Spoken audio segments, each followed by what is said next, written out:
मंचावर आणि सभागृहात उपस्थित असलेले सगळे भक्तजन, मान्यवर, माता भगिनी, टेकडीचा गणपती नागपूरकरांना त्याच्याविषयी काही फार सांगायची जरूरत नाही आहे आणि मंदिराची माहिती आता आलेलीच आहे तुमच्या पुढे. 64 सालापासून या मंदिरात मीही येतो आहे, त्याच्यामुळे हळूहळू हे मंदिर कसं चांगलं होतं आहे ते दृष्टीस पडतं. आणि आत्ता सांगितल्याप्रमाणे सर्व भक्तांच्या सहकार्यातून हे होत आहे. आणि निदान गणेश मंदिरात ते तसंच झालं पाहिजे, कारण गणपती हा संघटनेचा देव आहे,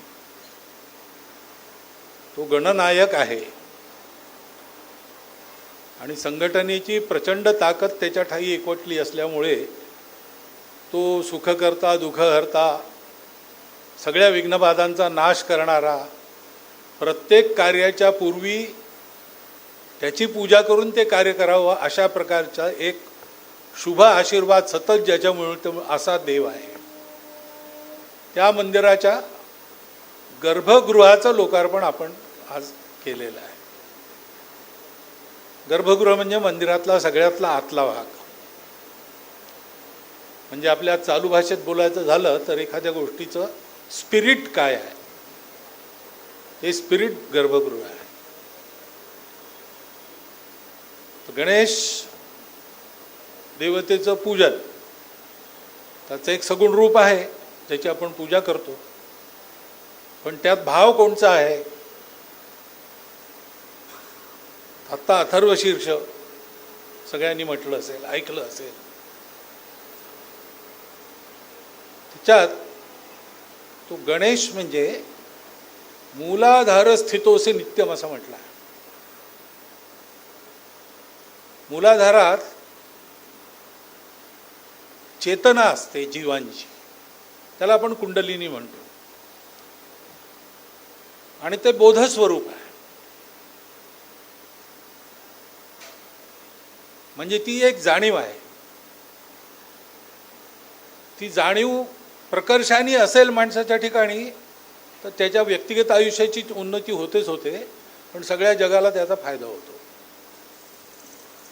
कारण ती जाणीव जड चेतन चराचर सृष्टीमध्ये एकच असलेली जाणीव आहे.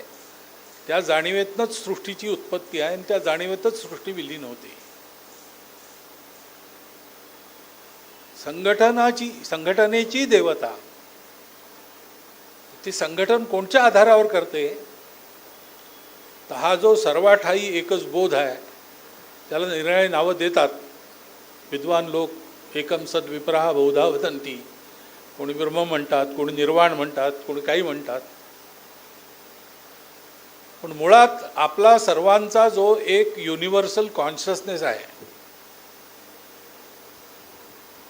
त्या आधारावर ही संघटना होते. संघटना जगात होत असतात, स्वार्थाच्या आधारावर होतात, समान लक्ष्याच्या आधारावर होतात. परंतु खरी एकता कोणची? तर आपण सर्व एकाच ऊर्जेची अभिव्यक्ती आहोत.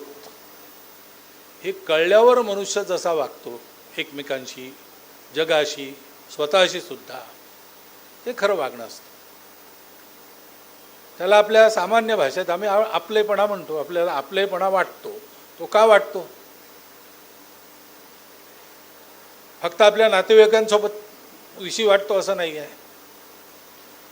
नेहमी वाटत नसेल, पण एखाद्या वेळेस देशही आपल्याला आपला वाटतोच की नाही. कारगिलच्या युद्धाच्या वेळेला एखादी क्रिकेट मॅच भारत जिंकतो तेव्हा खेळणारे ते वेगळे असतात. लोक तिथे जाऊन खेळतात, ते आपला त्यांचा परिचयही नाही. पण क्रिकेटची बॅटसुद्धा हातात न धरलेला माणूस ते जिंकले की आपण जिंकल्याच्या थाटात फटाके फोडतो, नारे देतो, कारण आपलं काहीतरी कनेक्शन आहे. हे प्रत्येक माणसाला जाणवतं. ते सतत जाणवून जर त्याचे व्यवहार झाले तर मग सगळ्या जगामध्ये विघ्नबाधा राहणारच नाही. सगळी विघ्न संकट जगामध्ये आज दिसतात, ती त्याचा विसर पडल्यामुळेच आहेत. आणि खरा त्याचा उपाय एकच आहे की त्या आपलेपणावर आधारित आपल्या सर्वांचे व्यक्तिगत, सामूहिक, राष्ट्रीय, आंतरराष्ट्रीय व्यवहार होणे. तर आज आपण गर्भगृहाचं लोकार्पण केलं आहे. थोडं या श्री गणेश यांच्या स्वरूपाच्या कल्पनेमध्ये जे स्पिरिट आहे त्याचा आपण सर्वांनी विचार केला पाहिजे. सगुणाची उपासना ही सत्याकडे नेते जे निर्गुण निराकार आहे. रस्ता तोच आहे. सर्वांना काही एकदम निर्गुण निराकाराची उपासना नाही करता येत. सगुणाचीच करायची असते सामान्य माणसांनी. पण ते तिकडे घेऊन जातात. आणि त्याच्यासाठी जसं मंदिराला गर्भगृह असलंच पाहिजे, मंदिराचा एक नृत्य मंडप असतो, एक सभा मंडप असतो, कळस असतो, आमलक असतात, असे निर्णय या शिल्पशास्त्रात पक्का आहे की हे पाहिजे. त्याच्यात गर्भगृह पहिला आहे कारण तिथेच देवी विराजतो. हा सगुण गणेश गर्भगृहात त्या बोधरूपात विराजतो.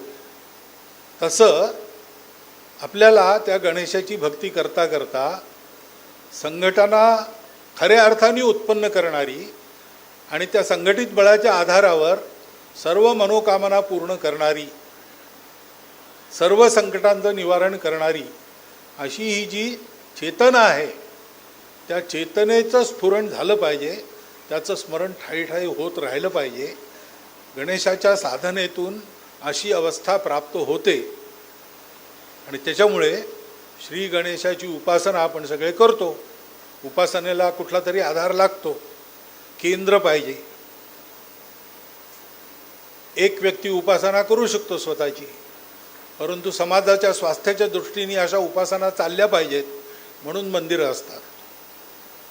हे मंदिर आपलं प्राचीन मंदिर आहे. आपण भक्तिभावाने इथे येतोच आहे.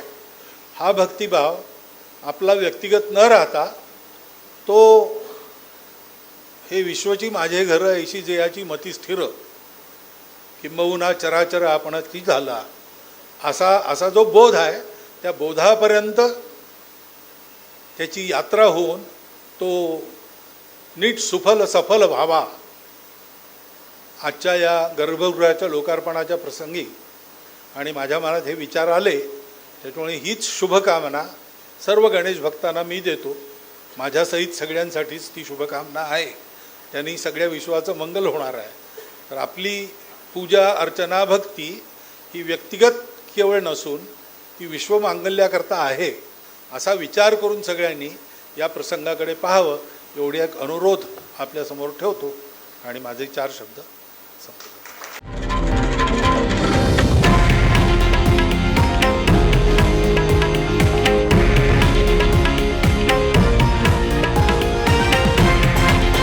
हे आहे देशातील नंबर 1 न्यूज नेटवर्क आणि आपण पाहत आहात TV9 मराठी, एकमेव.